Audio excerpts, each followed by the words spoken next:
Coucou toi. Alors, j'avais envie de te partager un moment magique que je viens de vivre et qui montre à quel point quand on fait confiance à son corps, on vit des transformations de malade et la vie devient magique.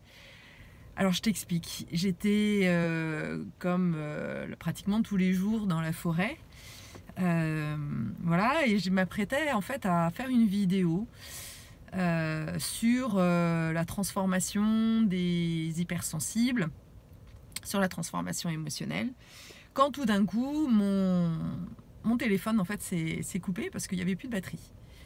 Et donc du coup je me suis dit ok, je fais confiance en ça, et je me suis dit mais ouais c'est vrai, en fait je suis dans la forêt, je profite, reviens ici et maintenant, reviens dans ces sensations et voilà, laisse-toi vivre l'instant présent.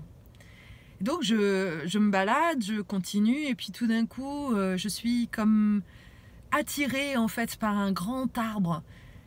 La forêt est encore voilà, tous les arbres sont un peu déshabillés, et là il y avait un grand arbre tout plein de belles verdures, donc je m'approche, et là, surprise, derrière cet arbre là il y en avait un deuxième. Et sur ce deuxième là, donc ils étaient l'un à côté de l'autre. Donc déjà ça m'a tout de suite connecté à cette notion de couple intérieur. Et puis en plus à côté, l'autre arbre avait des lianes. Tout autour, au long en fait de cet arbre là, il y avait une liane.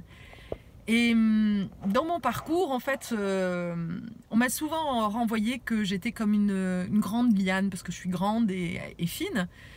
Et donc je me suis dit waouh, ça c'est voilà, c'est comme mon féminin en fait. Et je ressentais mais tellement d'énergie. J'étais à côté de cet arbre là, et tout d'un coup je me suis connectée à l'image de mon féminin à travers cet arbre là. Et j'ai honoré en fait mon féminin en regardant cet arbre là. Et là les émotions ont commencé à monter. Je me sentais vraiment submergée d'émotions, et je me suis mise à pleurer, mais comme un bébé en fait, comme si j'étais touchée au plus profond de moi en fait par ça, comme si j'étais connectée aussi à mon enfant intérieur, à mon féminin en fait qui avait été tellement blessé, tellement maltraité en fait. Enfin je sais pas, en fait je ne saurais même pas dire en fait ce qu'il y avait, mais ce que je sais c'est que je me suis laissée emportée en fait par ce qui était là, par l'émotion. Et puis je me suis allongée en fait, je me suis recroquevillée au pied de cet arbre là, et je me suis laissée pleurer. J'étais observatrice en fait de ce qui se passait, et j'ai vraiment laissé passer tous ces sanglots au plus profond de moi quoi. Et puis j'ai commencé à regarder le ciel, les arbres, et je voyais toutes ces branches là qui étaient là, qui bougeaient, qui étaient et je voyais comme des gardiens, des marraines, comme si j'étais dans mon berceau et que autour de moi il y avait des gardiens qui prenaient soin de moi. Waouh, c'est vrai, c'était vraiment magique en fait. J'étais transportée dans un univers complètement imaginaire. Et donc du coup ça m'a fait vraiment du bien, et je sentais comme un vrai baume de guérison en fait, qui venait m'apporter vraiment beaucoup de douceur, et qui me disait mais ouais, tu peux lâche prise, fais confiance. C'est ça que ça me disait. Et je sentais que en étant connectée à ça, je pouvais vraiment me lâcher. J'étais à terre, j'étais comme un bébé qui fait confiance dans la vie, qui fait confiance à tout ce qui est là. Et waouh, qu'est-ce que ça m'a fait du bien en fait.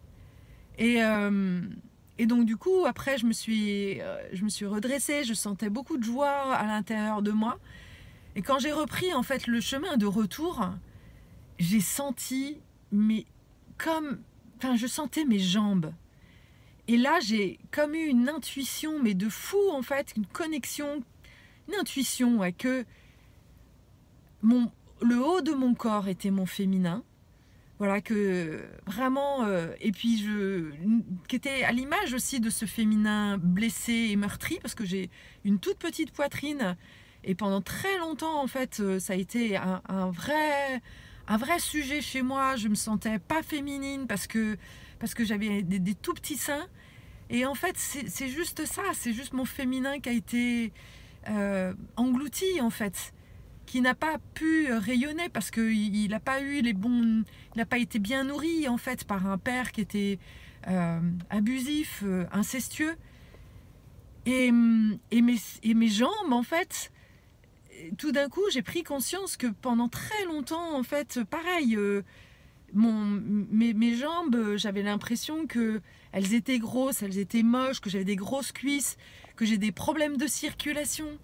En fait, mon masculin n'était pas aligné, mon masculin ne circulait pas, en fait, ne pouvait pas s'affirmer, puisque dans mon imaginaire, enfin dans mon histoire, c'était pas de l'imaginaire, c'est dans mon histoire, en fait, masculin est égal un peu un personnage violent, un personnage qui est intrusif, un personnage...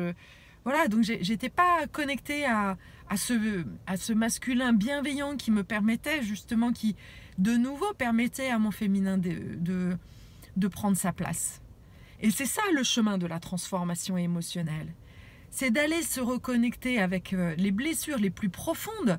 Donc ce que j'ai encore fait là maintenant, enfin ça se fait à plusieurs étapes, hein, mais une fois qu'on démarre ce processus, en fait, on est capable de le faire régulièrement, en fait. Et à chaque fois que le corps, voilà, ça se fait. Et donc de me reconnecter à ça, ça permet de réveiller justement ce masculin, de remettre le flow, en fait, dans ce masculin. Et là, tout d'un coup, waouh, je sentais mes cuisses, et je sentais ces cuisses fortes et à la fois douces à la fois. Et donc c'était vraiment super agréable. Et alors attends, c'est pas fini, parce que quand je suis revenue en fait sur le parking, là il y avait une image qui était un truc de ouf. Alors bon, moi je suis très forte, enfin j'aime beaucoup en fait les symboles.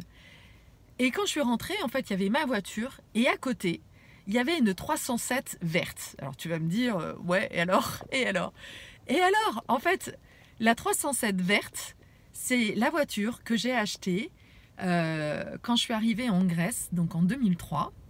Et pour moi, c'est très symbolique parce que cette voiture, en fait, que je me souviens très bien, quand je l'ai achetée, j'ai cherché la voiture la moins chère du monde.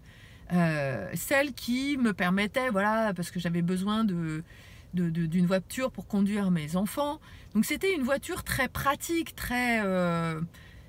et je m'en foutais en fait du côté esthétique. Donc encore une fois, j'étais dans le côté masculin fonctionnel, mais je ne prenais pas du tout soin en fait de la beauté, j'étais pas du tout connectée à me faire plaisir.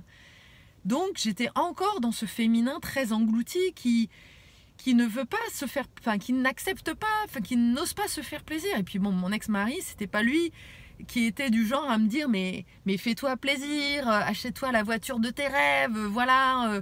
Pour moi, c'est important. Ah bah non, c'était vraiment pas ça. Hein. Au contraire, il était plutôt du genre à me dire bah ouais, t'as raison, achète un truc pas trop cher, quoi. Et donc du coup, j'avais en face de moi mes deux voitures. La voiture, l'ancienne voiture de Carole de 2003 qui en fait est juste dans le fonctionnel et qui fait juste le minimum et qui surtout ne veut pas se faire plaisir.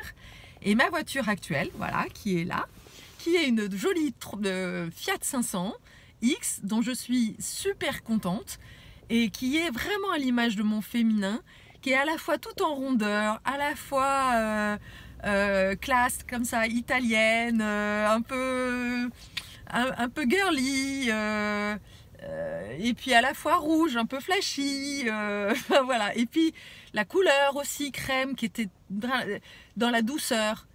Et cette voiture, c'est la voiture que je me suis achetée quand je suis arrivée à Strasbourg. Et je me souviens très bien qu'à l'époque, encore une fois, j'ai hésité entre une Cactus, qui était le côté fonctionnel, plutôt masculin, sécurisant, et puis la Fiat 500.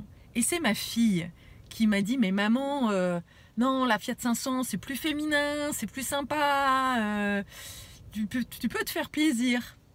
Et voilà, et je me suis fait plaisir. Et vraiment, l'arrivée à Strasbourg, ça a été ça.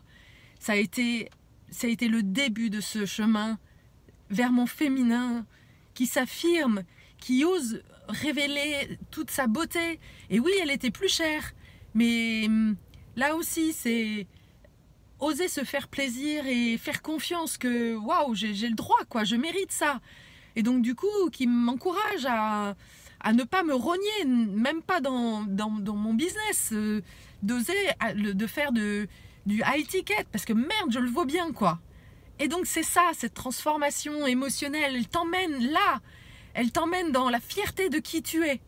Et c'est ça que j'avais vraiment envie de partager aujourd'hui avec toi. Et ouais, t'es une chamane, je sais pas, t'es une superwoman, et donc, hop, ose, ose-toi et ose-toi l'imperfection. Voilà, tu vois, je fais ça dans ma voiture et je m'en fous parce que je sais que ce qui est le plus important, c'est ce qui vibre dans cette vidéo. Et que tu vas sentir cette vibration-là. Et que tu vas te dire, bah ouais, ça c'est chouette, c'est l'authenticité. On n'a pas besoin de paillettes, on n'a pas besoin de tout ça, on n'a pas besoin de... mais juste d'être soi. Et c'est ça le plus beau cadeau, c'est d'oser montrer au monde qui tu es, comme un nouveau modèle du féminin, qui s'affirme et qui ose être soi. À très vite pour une nouvelle vidéo, pleine de surprises.